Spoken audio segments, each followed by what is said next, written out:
Hello everyone, welcome to the Solid Waste Laboratory of IIT Guwahati. I am Surya Teja, working with Professor Ajay Kalamdar for my PhD. Let me introduce the waste management techniques that we adopt in Solid Waste Laboratory. This is our Solid Waste Laboratory.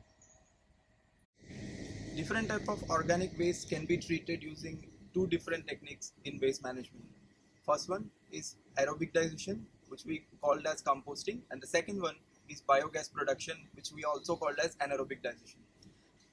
Numerous amount of wastes can be composted or can produce methane using the biogas technique. In our laboratory, we have a 10 meter cube biogas reactor and also 5 meter cube aerobic composting reactor.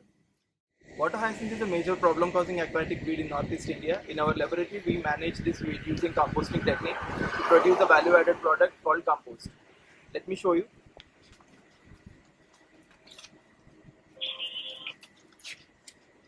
This is water hyacinth plant, and this is the stem part, and this is leaves and also the root section. We manage the entire plant in our laboratory to produce a value added compost product. Let me show you the procedure. The primary step in composting technique includes the shredding of the material. The material needs to be shredded to 1 to 2 centimeter width, and also, if required, has to be mixed with the bulking agents.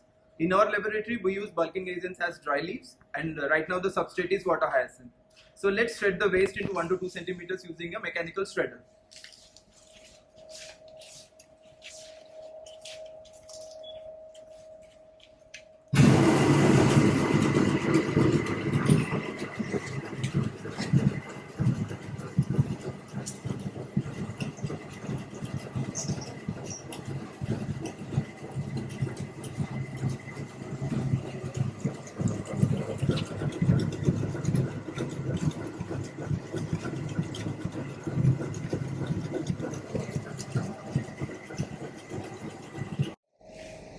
Once the waste is shredded into 1 to 2 centimeters and homogeneously mixed with the inoculum and bulking agents, we will feed it to the reactor.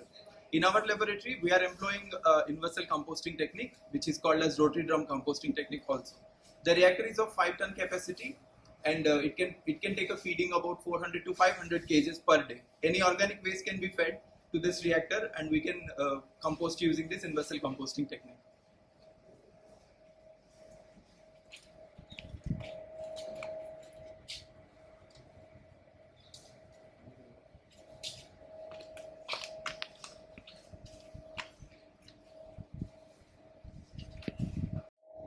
The second step in composting process involves the aeration of the material.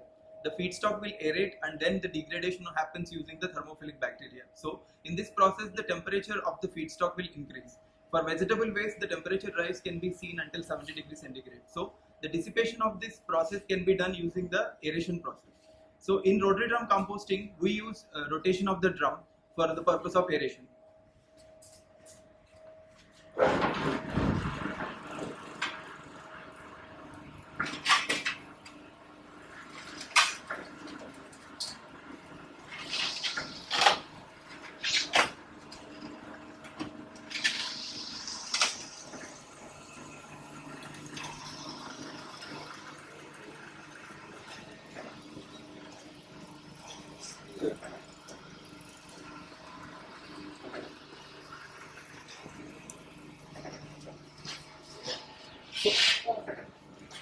After the active thermophilic degradation, this is the outlet.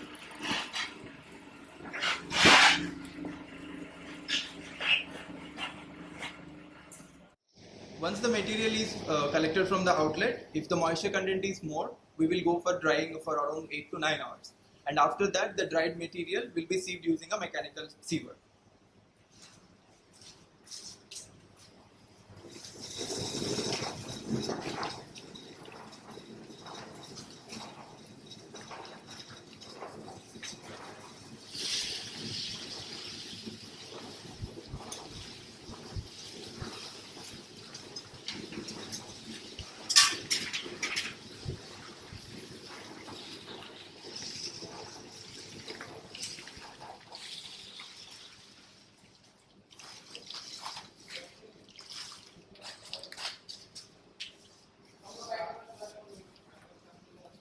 After the sieving operation, this is the product quality.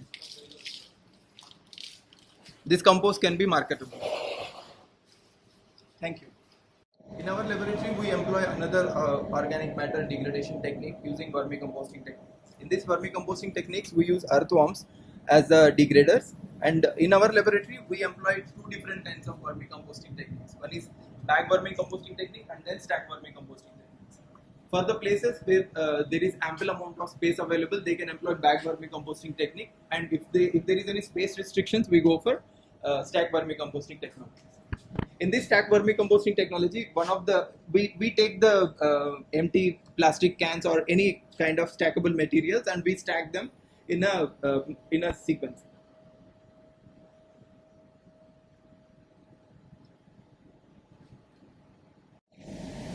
Traditional vermicomposting takes 120 to 145 days, and the research studies had shown the decrement in the duration to 45 days also. But in our laboratory, we complete the vermicomposting process in good amount of 27 days, and this is the product quality.